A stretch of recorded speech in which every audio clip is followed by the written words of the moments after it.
everyone, and welcome to this podcast. If you're looking to expand your English vocabulary and improve your language skills, you're in the right place.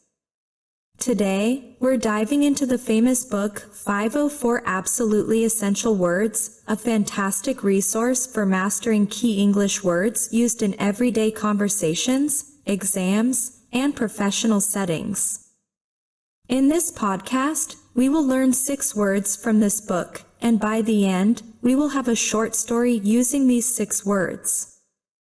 You'll learn their meanings, how to pronounce them correctly, and how to use them in sentences. By the end of this lesson, you'll feel more confident using these words in your speaking and writing. The 4th lesson. The first word is peril. It means danger. The first example.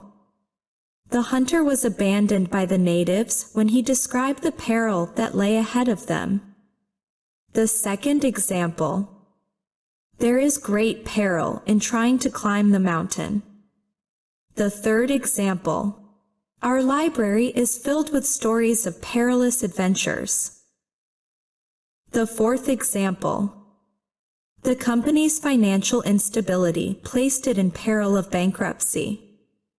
The fifth example. The sailors faced great peril as they navigated the stormy seas during the voyage. The second word is recline. It means lie down, stretch out, lean back. The first example. Richard likes to recline in front of the television set. The second example. After reclining on her right arm for an hour, Maxine found that it had become numb. The third example. My dog's greatest pleasure is to recline by the warm fireplace. The fourth example. After a long day at work, she liked to recline in her favorite armchair and read a book. The fifth example. The airplane seats were designed to recline, allowing passengers to rest comfortably during the flight. The third word is shriek. It means scream. The first example. The maid shrieked when she discovered the corpse. The second example. With a loud shriek, Ronald fled from the room. The third example. Facing the peril of the waterfall, the boatman let out a terrible shriek. The fourth example. She let out a shriek of surprise when she saw the unexpected birthday party her friends had planned. The fifth example. The loud shriek of the fire alarm startled everyone in the building, causing immediate evacuation. The fourth word is sinister. It means evil, wicked, dishonest, frightening. The first example. The sinister plot to cheat the widow was uncovered by the police. The second example. When the bank guard spied the sinister-looking customer, he drew his gun. The third example. I was frightened by the sinister shadow at the bottom of the stairs. The fourth example. The director's use of dark lighting and eerie music created a sinister atmosphere throughout the movie. The fifth example. The dictator's regime was marked by sinister actions that instilled fear in the population. The fifth word is tempt. It means try to get someone to do something, test, invite. The first example. A banana split can tempt me to break my diet. The second example. The sight of beautiful Louise tempted the bachelor to change his mind about marriage. The third example. Your offer of a job tempts me greatly. The fourth example. She was tempted to skip her morning workout and sleep in, but she knew she would feel better if she exercised.